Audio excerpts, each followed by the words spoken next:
Welcome guys, welcome to my channel. आज हम लोग DSSB का PGT इकोनॉमिक्स का जो फीमेल वाला क्वेश्चन पेपर रिसेंट एग्जाम हुआ था, हम उसको सॉल्व कर रहे थे। ये आप सब लोगों को पता है। और इस क्वेश्चन पेपर की कितनी वीडियोस आ चुकी हैं? 7 वीडियोस चैनल पर आ चुकी हैं, और जिसके अंदर हमने मोस्ट ऑफ क्वेश्चंस को डिस्कस कर लिया है।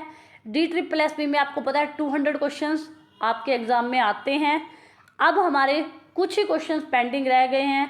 कुछ क्वेश्चंस आज की वीडियो में डिस्कस करेंगे और कुछ क्वेश्चंस हम आने वाली एक वीडियो में वो डिस्कस करेंगे। उसके बाद ये 21 जून को जो DSSB का फीमेल वाला जो क्वेश्चन पेपर है हमारा, ये कंप्लीट हो जाएगा। आप चैनल पर नए हैं, आपको नहीं पता, तो आप चैनल पर आइए। आपको बहुत से क्वेश्चन पेपर्स की, सिर्फ DSSB का नहीं, UGC net, NVS, KVS, STAT economics, बहुत से क्वेश्चन पेपर्स की वहाँ पर आपको प्लेलिस्ट मिल जाएगी। हमने हर क्वेश्चंस को वहाँ पर डिटेल में सॉल्व किया है। अगर आपको कोई भी क्वेरी है, आप कमेंट सेक्शन में मुझसे पूछ सकते हैं। अगर आपको मेरी वीडियोस अच्छी लगती हैं तो प्लीज़ मेरे चैनल को लाइक करना एंड सब्सक्राइब करना। आज का जो हमारा फर्स्ट क्वेश्चन है, देखिए इसमें क्या बोला गया है। इसमें हमसे बोला गया है which of the following is not an example of commodity money. इसमें से क्या जो है कमोडिटी मनी का एग्जाम्पल नहीं है। कमोडिटी मनी एक ऐसी मनी जो किसी ना किसी कमोडिटी की बनी होती है, और उस यहाँ पर ऑप्शन देखिए, गोल्ड, तम्बाकू, कैटल, ये सब एग्जाम्पल आप देखोगे कमोडिटी मनी का है। लेकिन 10 रुपये नोट ये पेपर मनी है। और यहाँ पर यही आपसे क्वेश्चन में पूछा था, क्या जो है कमोडिटी मनी नहीं है। तो ऑप्शन नंबर 3 यहाँ पर आपका राइट आंसर हो जाएगा। अगला क्वेश्चन देखिए। अगले क्वेश्चन में एक स्टेटमेंट गिवन है आपको। यहाँ पर ये बोला गया है एक इकोनॉमी है, वो प्रोड्यूस करती है 2 goods, first gun and second wheat. और इकोनॉमी में जो प्रोडक्शन पॉसिबिलिटी फ्रंटियर बनता है ना, ये वाला प्रोडक्शन पॉसिबिलिटी फ्रंटियर, जिसको हम PPC भी बोलते हैं, कर्व भी बोल देते हैं। इन्होंने बोला ये आउटवर्ड बाहर की तरफ कब होगा, इसका रीज़न आपसे पूछा गया है। ठीक है, अब आपको यहाँ पर ये सभी options first, second and third ये रोंग है। आप क्या करना कि ये रोंग क्यों है, इसको आप खुद सोचना। जो राइट है उसका रीज़न मैं आपको बता देती हूँ, क्योंकि हमारे इस क्वेश्चन पेपर में काफ़ी क्वेश्चन पेंडिंग है, तो काफ़ी टाइम लग जाएगा। काफ़ी ईजी क्वेश्चन है, तो हम ऑप्शन नंबर 4 को डिस्कस कर लेते हैं। यहाँ पर क्या बोला गया है, some resources are better suited for production of gun. इसका रीज़न ये है कि आपका प्रोडक्शन पॉसिबिलिटी कर्व बाहर की तरफ इसलिए मूव कर रहा है या करेगा, अगर आप एक तरफ गन लेते हो और दूसरी तरफ व्हीट लेते हो। तो इन्होंने कहा ये इसीलिए मूव करेगा क्योंकि जो कुछ रिसोर्सेज हैं वो किसके लिए सूटेबल हैं, गन का अगर प्रोडक्शन करते हो तो वो रिसोर्सेज गन के प्रोडक्शन के लिए काफ़ी सूटेबल हैं, और कुछ अदर जो हैं वो आप क्या करो, व्हीट के प्रोडक्शन में लगा दो। तो जिसकी वजह से इकोनॉमी में प्रोडक्शन भी काफ़ी अच्छे से होगा, and economic resources are not completely suitable to alternative use. और क्यों ऐसा बाहर की तरफ वो निकल रहे हैं दोनों, मतलब आउटवर्ड शिफ्ट इसलिए भी करेगा क्योंकि जो रिसोर्सेज इन दोनों के प्रोडक्शन में यूज़ हो रहे हैं, गन के प्रोडक्शन में और व्हीट के प्रोडक्शन में, वो रिसोर्सेज सिर्फ ज़्यादा एफिशिएंट अगर आप यूज़ करना चाहते हो उन रिसोर्सेज का, तो आप इन्हीं दोनों के प्रोडक्शन में उनका यूज़ कर सकते हो। बाकी आप किसी और प्रोडक्शन में आप उनका उतना एफिशिएंटली यूज़ नहीं कर सकते। तो ये एक रीज़न हो सकता है कि आपका प्रोडक्शन पॉसिबिलिटी जो फ्रंटियर है वो आउटवर्ड शिफ्ट करे। तो आपका जो राइट आंसर होगा इस क्वेश्चन का, ऑप्शन नंबर 4 हो जाएगा। इस क्वेश्चन का ये क्या हो जाएगा, आपका राइट आंसर हो जाएगा। अगला क्वेश्चन देखिए। अगले क्वेश्चन में बोला गया है gross national product, net national product, ये दोनों कब इक्वल होते हैं। फर्स्ट है net indirect direct tax are 0, जब आपके इनडायरेक्ट टैक्स 0 हो, सब्सिडी 0 हो, या इनडायरेक्ट टैक्सेस आर 0, या कैपिटल कंजप्शन अलाउंस वो आपका 0 हो। अब आप देखिए N से N मैच करता है, P से P मैच करता है। ये आपका ग्रोस है जिसको आप डोमेस्टिक बोलते हो, ये आपका नेट है, या इसको आप क्या बोलते हो, नेट नेशनल प्रोडक्ट। ठीक है, तो इसका मतलब क्या है कि आपका जो कैपिटल कंजप्शन है कैपिटल कंजप्शन का जो अलाउंस है वो क्या है, 0 है। इस वजह से जब आपका कैपिटल कंजप्शन अलाउंस क्या होगा, 0 होगा, तो ऑटोमेटिकली आपका क्या हो जाएगा, ग्रोस नेशनल प्रोडक्ट और नेट नेशनल प्रोडक्ट क्या हो जाएंगे, बराबर हो जाते हैं। तो इसीलिए इस क्वेश्चन का राइट आंसर क्या हो जाएगा, ऑप्शन नंबर 4 आपका राइट आंसर हो जाएगा। अगला क्वेश्चन देखिए, अगला क्वेश्चन एक मैथमेटिकल क्वेश्चन है। क्वेश्चन में क्या गिवन है, हमें क्वेश्चन में बोला गया है रिवेन्यू डेफिशिएट आपको गिवन है, ठीक है। आपको बोला गया है रिवेन्यू आपका जो डेफिशिएट होता है एक इकोनॉमी में 20,000 करोड़ का, ठीक है। आप क्वेश्चन को देखो, 20,000 करोड़ का आपका रिवेन्यू डेफिशिएट है। और फिर क्या बोला है, बोरोइंग आपकी कितनी है गवर्नमेंट की, मान लो बोरोइंग है 15,000। बोरोइंग कितनी बोली गई है, उन्होंने 15,000 बोली है, ठीक है। उसके बाद इन्होंने क्या बोला है, इन्होंने कहा है if the expenditure on interest payment, interest की जो टोटल पेमेंट की है इकोनॉमी में वो क्या है, 25% ऑफ रिवेन्यू डेफिशिएट है, ठीक है। इंटरेस्ट पेमेंट क्या है आपकी, वो आपकी कैसे निकलेगी, इन्होंने कहा जो आपका रिवेन्यू डेफिशिएट है उसका आप क्या कर दो, 25% कर दो। अब आपका रिवेन्यू डेफिशिएट आपको पता है क्या है, रिवेन्यू डेफिशिएट आपका है 20,000। अब 20,000 का जब आप क्या करोगे, 20% करोगे ना, तो जो आपका आएगा वो आपका क्या आ जाएगा, वो आपका आ जाएगा इंटरेस्ट की पेमेंट आ जाएगी, ठीक है। आपसे यही कहा बोला गया है ना, 20,000 का आप क्या करो, अब 25% आप कर दो, तो यहाँ आ जाएगा आपका, यहाँ पर आपका आ जाएगा 5,000 करोड़ आ जाएगा ना, 20,000 का जब एस्टिमेट करोगे। अब देखो आपको क्वेश्चन में क्या निकालना है, आपको क्वेश्चन में निकालना है प्राइमरी डेफिशिएट निकालना है।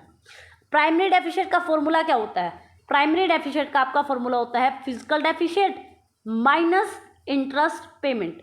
अब आपको क्वेश्चन में फिजिकल डेफिशिएट नहीं गिवन है, आपने पूरा स्टेटमेंट वाला क्वेश्चन पढ़ा, आपको पता है आपको रिवेन्यू डेफिशिएट गिवन है, आपको पता है आपको बोरोइंग गिवन है, आपको पता है आपको इंटरेस्ट पेमेंट गिवन है, जो कि आपके रिवेन्यू डेफिशिएट का 25% है, आपको सब पता है।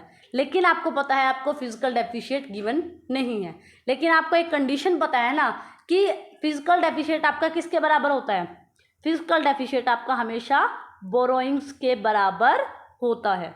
तो आपको फिजिकल डेफिशिएट कितना गिवन हुआ है, एक तरह से 15,000 करोड़ आपका, ये क्या हो गया आपका फिजिकल डेफिशिएट आपको गिवन है क्वेश्चन में। तो आप क्या लिखोगे, आपका क्वेश्चन में फिजिकल डेफिशिएट कितना है, जो कि बोरोइंग्स के बराबर होता है, आपको ये कंडीशन पता है, तो ये आपका है 15,000 करोड़, ठीक है। 15,000 करोड़ हो गया आपका। उसके बाद मैंने आपको क्या बोला, इंटरेस्ट पेमेंट क्या माइनस करते हैं, फिजिकल डेफिशिएट में से जब आप इंटरेस्ट की पेमेंट माइनस कर दोगे ना, तो आपका क्या निकल जाएगा, प्राइमरी डेफिशिएट निकल जाएगा। अब आपको अब ये मैंने बताया इंटरेस्ट पेमेंट कैसे निकलेगी, इन्होंने कहा जो भी रिवेन्यू डेफिशिएट आपका है उसका 25% कर दो। अब आप 20,000 का क्या कर दो, रिवेन्यू डेफिशिएट कितना है 20,000, उसका 25% कर दो। उसका जब आप 25% करोगे ना, ऐसे करके जब आप 25% इसका करते हो, तब आपका क्या आएगा, तब आपका 5,000 आएगा, ठीक है। तो ये आपका इंटरेस्ट पेमेंट की वैल्यू निकल गई। तो मैंने क्या किया, यहाँ पर इंटरेस्ट पेमेंट की वैल्यू डाली, 5,000 करोड़ डाली। तो 15,000 करोड़ में से 5,000 करोड़ अगर माइनस होगा, तो जो आपका आंसर निकलेगा वो क्या निकलेगा, 10,000 करोड़ रुपए आपका आंसर निकल जाएगा। और यही आपकी प्राइमरी डेफिशिएट की वैल्यू होगी। बस आपको ये याद रखना है कि फिजिकल डेफिशिएट गवर्नमेंट का बोरोइंग्स के बराबर होता है। अगर क्वेश्चन में फिजिकल डेफिशिएट नहीं है, बोरोइंग्स गिवन है, इसका मतलब बोरोइंग और फिजिकल डेफिशिएट दोनों एक ही हैं। तो इसीलिए इस क्वेश्चन का राइट आंसर ऑप्शन नंबर 3 आपका राइट आंसर हो जाएगा। अगला क्वेश्चन देखिए, लॉन्ग रन एवरेज कॉस्ट कब इंक्रीज करेगा ड्यू टू। अब आपसे रीज़न पूछा है लॉन्ग रन में, ये आपको पता है लॉन्ग रन के अंदर हमारा एवरेज कॉस्ट कब ऐसे होता है। तो ये बोल रहे हैं कि लॉन्ग रन के अंदर आपकी एवरेज कॉस्ट बढ़ेगी, उसका रीज़न क्या है। फर्स्ट है मैनेजरल एफिशिएंसी। अगर किसी भी बिजनेस में मैनेजरल एफिशिएंसी बढ़ती है तो आपकी कॉस्ट घटेगी, क्योंकि आपने ऐसे मैनेजर को हायर किया है जिसके पास एफिशिएंट काम करने का एक्सपीरियंस है, आपके यहाँ पर मैनेजरियल एफिशिएंसी बढ़ेगी तो आपकी कॉस्ट कम होगी। तो फर्स्ट ऑप्शन तो नहीं हो सकता। सेकंड ऑप्शन देखिए, division and specialisation of labour. अगर आप किसी भी काम को करने के लिए लेबर का डिवीज़न कर देते हैं कि जिसको जो काम आता है आप उसको वो काम देते हैं, तब भी आपकी कॉस्ट हमेशा क्या आएगी, कम आएगी। तो ये भी रीज़न नहीं हो सकता। थर्ड ऑप्शन देखिए, अगर आपकी टेक्नोलॉजी इम्प्रूव कर जाती है, अगर आपकी किसी भी प्रोडक्शन को करने की जो टेक्नोलॉजी है वो इम्प्रूव कर जाती है, तो इसका मतलब है आपकी एवरेज कॉस्ट और घटेगी। तो ये भी इसका आंसर नहीं है। अब अगला ऑप्शन देखिए, लेबर में डिसकंटेंट है, मतलब लेबर आपको मिल जाती है, नहीं मिल जाती, उसके अंदर कोऑर्डिनेशन की कमी है, तब आपकी एवरेज कॉस्ट लॉन्ग रन में क्या होगी, बढ़ेगी। तो इसीलिए इस क्वेश्चन का राइट आंसर ऑप्शन नंबर 4 आपका राइट आंसर हो जाएगा। अगला क्वेश्चन देखिए, अगले क्वेश्चन में बोला गया है a king demand curve can be explain. आपको पता है जो किंग डिमांड कर्व है, जो हमारा इस तरह से डिमांड कर्व बनता है, जिसे पॉल स्वीजी ने दिया था, सॉरी इस तरह से बनता है वो। तो यहाँ पर ये बोला है ये किसकी हेल्प से एक्सप्लेन होता है। फर्स्ट ऑप्शन में बोला है other firm follow a price rise but not reduction, कि फर्म क्या करती हैं, प्राइस को राइज तो कर लेती हैं बट वो क्या नहीं करती, रिडक्शन नहीं करती। हमने ये वाला जो पॉइंट है बहुत बार डिस्कस किया हुआ है कि जब किंग डिमांड कर्व में किंग इसलिए आता है कि मान लो किसी मार्केट में 2 फर्म है, ठीक है, क्या होता है, एक फर्म ने क्या किया, प्रोडक्शन को घटाया, तो दूसरी उसकी जो कॉम्पिटिटर फर्म है वो भी ऐसा ही करती है। लेकिन अगर ए फर्म ने क्या किया, प्राइस को बढ़ा दिया, तो दूसरी फर्म प्राइस को बढ़ाती नहीं है, वो कांस्टेंट रखती है। तो यही रीज़न होता है कि डिमांड कर्व में क्या आता है, किंग आता है। अब यहाँ पर देखिए monopoly power enjoy by oligopolist, ये ऑप्शन नहीं है। थर्ड देखिए firm will form a cartel to fix price, किसी तरह का कोई कैटल नहीं बनाया जाता। यहाँ पर फोर्थ ऑप्शन को देखिए other firm follow a price reduction but not a rise. यही मैंने आपको बात समझाई कि अगर ए फर्म ने प्राइस को क्या कर दिया, अगर ए फर्म ने प्राइस को रिड्यूस कर दिया तो दूसरी जो फर्म है वो भी क्या करती है, फर्म प्राइस रिड्यूस कर देती है। बट अगर ए फर्म ने प्राइस बढ़ा दिया प्रोडक्शन में, तो बी फर्म ऐसा नहीं करती, वो अपने प्राइस को कांस्टेंट रखती है। और यही रीज़न है जिसकी वजह से डिमांड कर्व में क्या आता है, किंग आता है। तो इसीलिए इस क्वेश्चन का राइट आंसर ऑप्शन नंबर 4 आपका राइट आंसर हो जाएगा। अगला क्वेश्चन देखिए, अगले क्वेश्चन में बोला गया है if a monopoly fix cost increase, अगर एक मोनोपोली प्रोडक्शन करने वाला है उसकी फिक्स कॉस्ट इंक्रीज हो जाती है and it price will dash and profit will dash. अब क्वेश्चन में ये बोल रहा है उसके प्राइस पर और उसके प्रॉफिट पर क्या इम्पैक्ट पड़ेगा। आप लोगों को पता है कि मोनोपोली में वैसे तो जितना भी प्राइस चार्ज करना चाहे डिफरेंट पर्सन से वो चार्ज कर सकता है, बट मोनोपोली में वो हमेशा आपको पता है प्राइस अदर कॉम्पिटिटर से क्या रखता है, ज़्यादा ही रखता है। और आपको पता है मोनोपोली में वो अपने प्रॉफिट को मैक्सिमाइज करने के लिए क्या करता है, मार्जिनल रिवेन्यू इक्वल होती है उसकी मार्जिनल कॉस्ट के। और आप लोगों को पता है कि जो मार्जिनल कॉस्ट होती है वो उसके जो अफेक्ट पड़ता है मार्जिनल कॉस्ट पर, वो सिर्फ वेरिएबल कॉस्ट का पड़ता है। फिक्स कॉस्ट में चेंजेस होने से उसकी मार्जिनल कॉस्ट में कोई चेंज नहीं आता। अगर मोनोपोली का क्या होगा, प्रोडक्शन करते टाइम फिक्स कॉस्ट इंक्रीज हो जाएगी, तो ऐसे में कभी भी मोनोपोली प्राइस इंक्रीज नहीं करेगा, प्राइस अपना स्टे रखेगा। लेकिन फिक्स कॉस्ट बढ़ने से उसकी ओवरऑल टोटल कॉस्ट तो बढ़ जाती है ना, प्रोडक्शन करने की उसकी ओवरऑल कॉस्ट तो बढ़ जाती है। मान लो पहले किसी कमोडिटी का प्रोडक्शन करने में उसके 50 रुपये लग रहे थे, लेकिन अचानक से क्या हुआ, वेरिएबल कॉस्ट तो मान लो उसकी, एग्जाम्पल से आपको समझाती हूँ, एक है फिक्स कॉस्ट, एक है वेरिएबल कॉस्ट। अब एक मोनोपोलिस्ट प्रोडक्शन कर रहा था, मान लो फिक्स कॉस्ट उसकी 25 आ रही थी, 25 ही वेरिएबल आ रही थी। अब क्या हो जाता है, उसकी प्रॉफिट मैक्सिमाइजेशन जो कंडीशन है वो तो वेरिएबल कॉस्ट से डिसाइड होती है कि प्रॉफिट कहाँ होता है उसका, जहाँ मार्जिनल रिवेन्यू मार्जिनल कॉस्ट के बराबर होती है।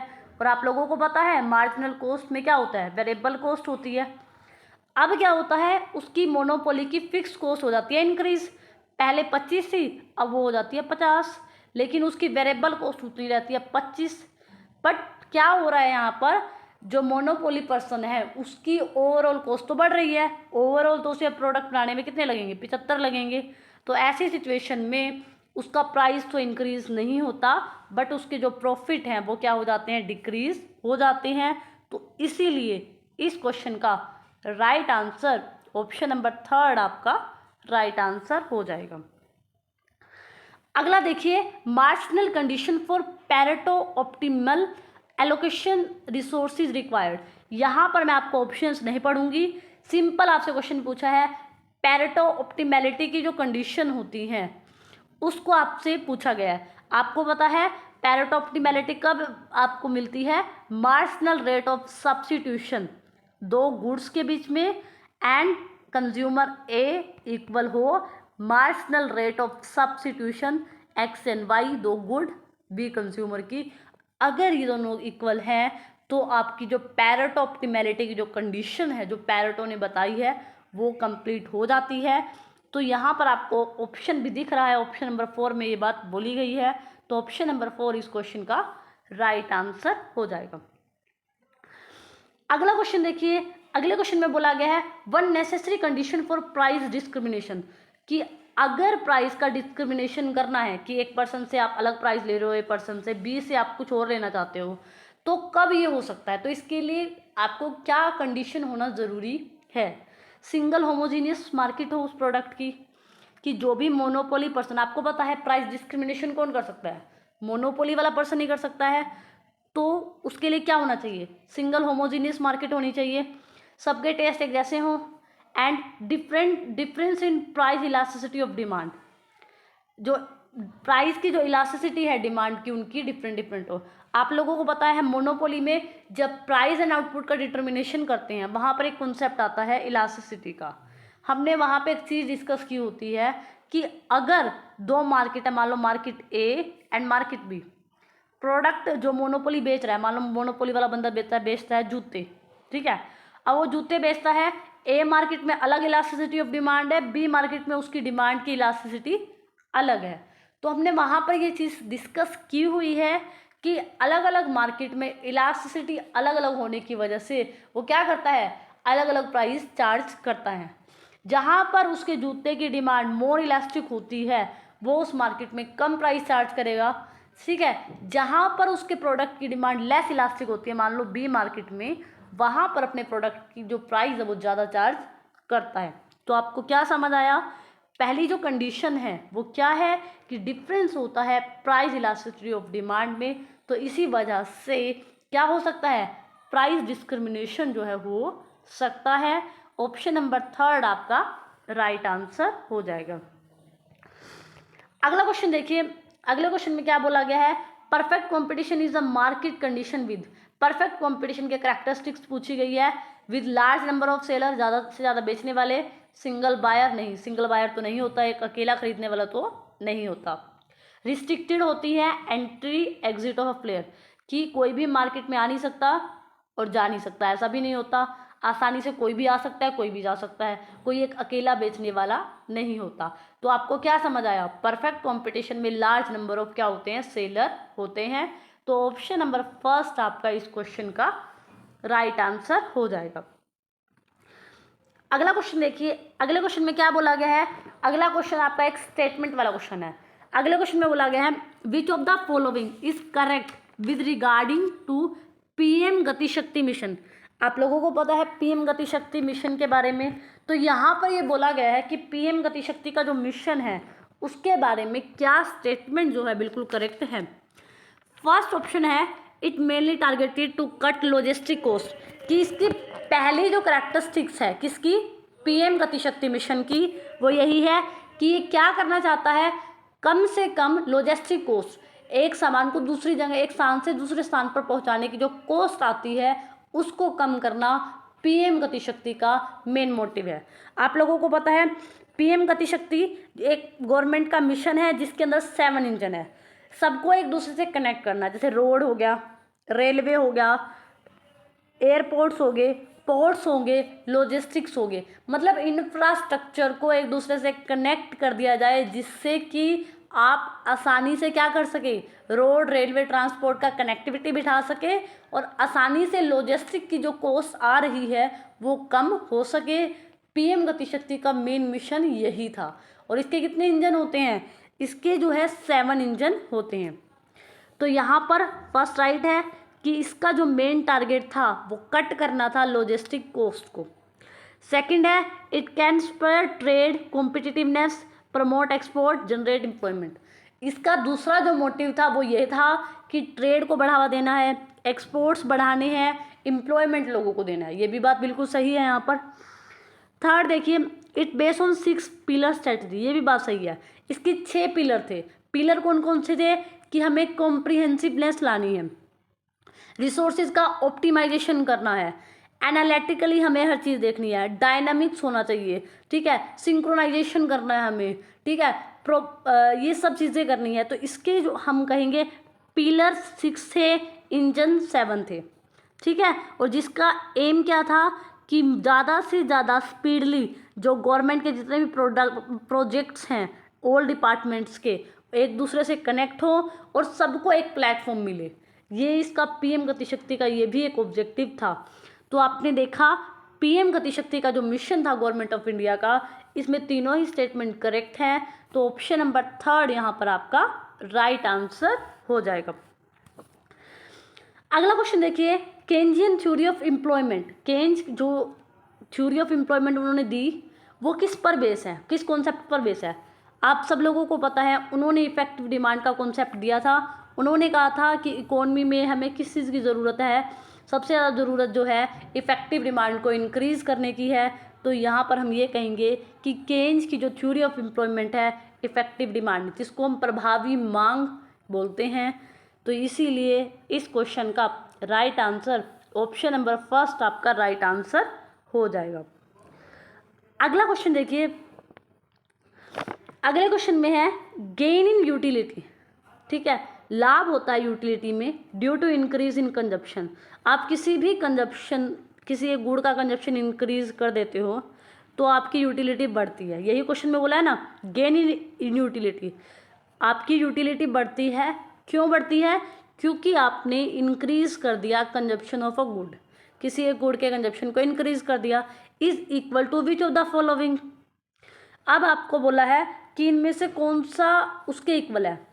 मान लो आपने एक गुड कंज्यूम की, उसकी यूटिलिटी, ठीक है, यूटिलिटी किसके बराबर है, मतलब इसको इक्वल करने के लिए क्या चाहिए आपको। तो आप लोगों को पता है जो यूटिलिटी होती है किसी भी गुड की क्या होती है, उसकी product of marginal utility of product. Option first option देखिए, product of marginal utility of goods and increase in consumption, कि मल्टीप्लाई करते हैं हम जो प्रोडक्ट ऑफ मार्जिनल यूटिलिटी होती है गुड्स की कंजप्शन में, नहीं। सेकंड देखिए ratio of marginal utility of good and increase in consumption, हम रेशियो लेते हैं और इंक्रीज करते हैं कंजप्शन को, ये भी रॉन्ग है। थर्ड देखिए difference of marginal utility of goods and increase in consumption, हम मार्जिनल यूटिलिटी दो गुड्स से जो मिलती है उसका डिफरेंस लेते हैं और इंक्रीज करते हैं कंजप्शन को, ये भी आपका क्या है, रॉन्ग आंसर है। ऑप्शन नंबर 4 को देखिए, sum of marginal utility of goods and increase in its consumption, हम क्या करते हैं, जितनी भी यूटिलिटी मिलती है गुड्स को कंज्यूम करने से उनका क्या कर लेते हैं, उनकी मार्जिनल यूटिलिटी को जोड़ देते हैं, तब जो है आपका gain in utility increase due to consumption.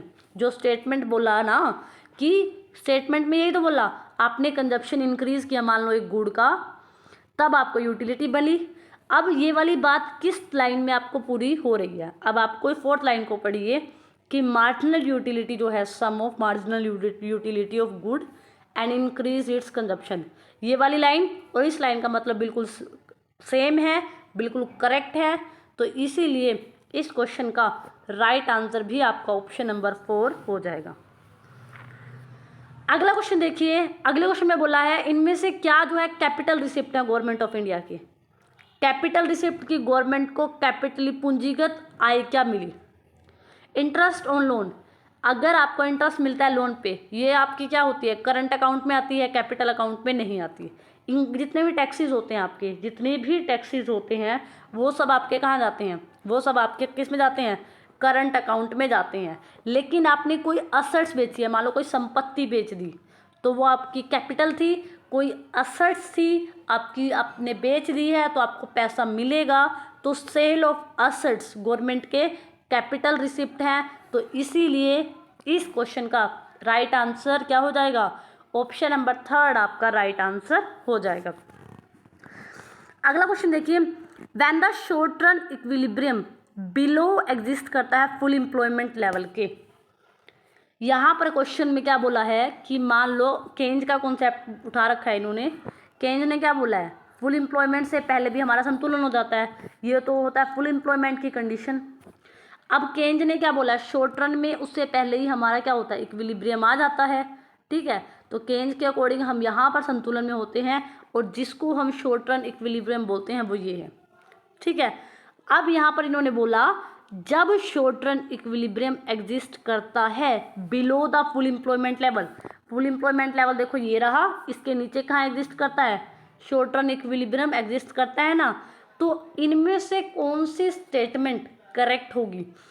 अब क्या है, मैंने आपको डायग्राम बना दिया कि ये हो गया आपका फुल एम्प्लॉयमेंट लेवल की लाइन, ये वाली, और ये आपका होगा शॉर्ट रन में, जिसको हम इफेक्टिव डिमांड वाला कॉन्सेप्ट बोलते हैं, जहाँ पर डिमांड एंड सप्लाई बराबर होंगी। तो आप इस क्वेश्चन का आंसर आप कमेंट सेक्शन में ज़रूर देना कि इनमें से अब कौन सी स्टेटमेंट इस डायग्राम के अकॉर्डिंग क्या है, करेक्ट है।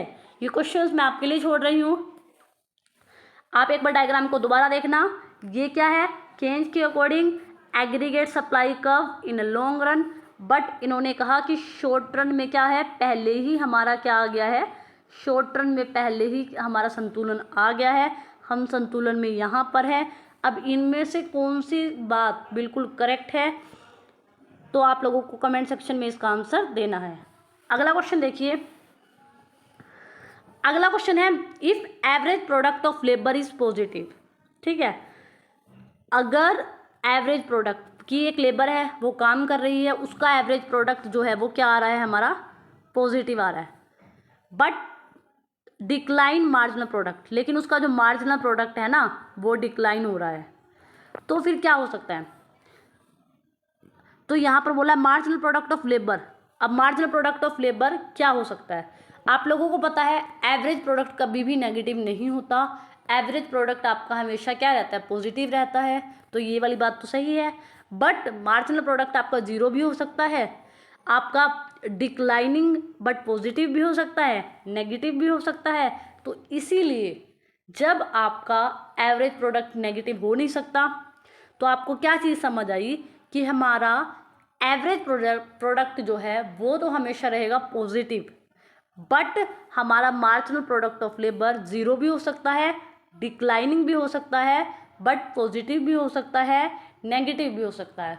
तो इसीलिए इस क्वेश्चन का राइट आंसर ऑप्शन नंबर 4 आपका राइट आंसर हो जाएगा।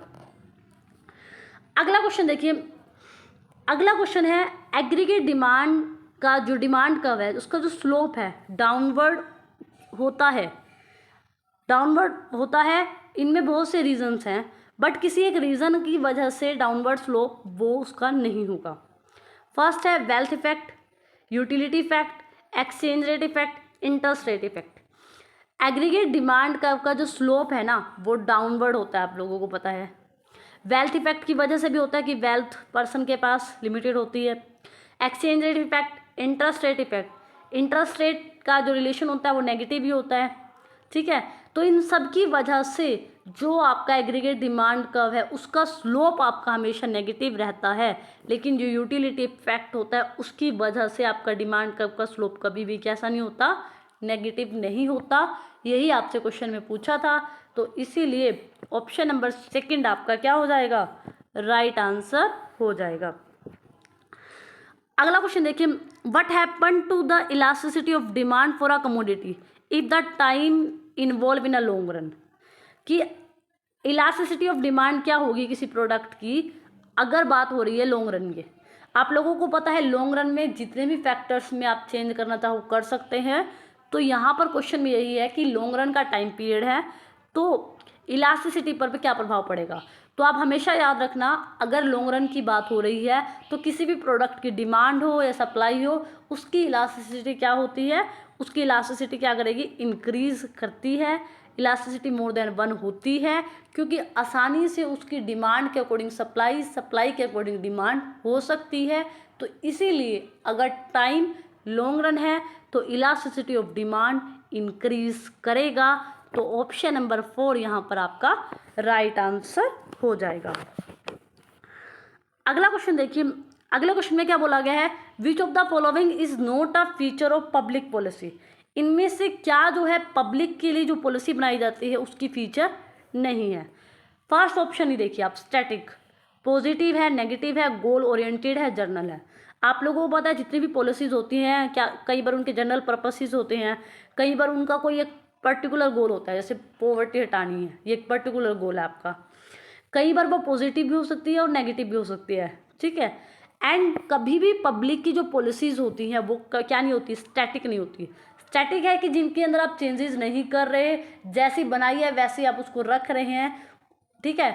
तो स्टैटिक कभी भी पब्लिक पॉलिसीज नहीं होती, वो डायनामिक्स होती हैं। उनमें according to situation, according to time क्या होता है, चेंजेस होता है। तो इसीलिए इस क्वेश्चन का right answer option number first आपका राइट आंसर हो जाएगा। यहाँ पर आज हमारे काफ़ी क्वेश्चंस कंप्लीट हो गए हैं। नेक्स्ट जो वीडियो आएगी चाहे वो थोड़ी लंबी भी हो, बट इस क्वेश्चन पेपर को हम कंप्लीट कर देंगे। आई होप सो जितने क्वेश्चन आपको समझाए हैं सारे समझ आए होंगे। अगर आपको मेरी वीडियो अच्छी लगी हो तो प्लीज़ मेरे चैनल को लाइक करना, शेयर करना एंड सब्सक्राइब करना, क्योंकि आप सब्सक्राइब करते हो तो मुझे एक मोटिवेशन मिलता है कि मुझे और वीडियोस बनानी चाहिए। Thank you so much for watching this.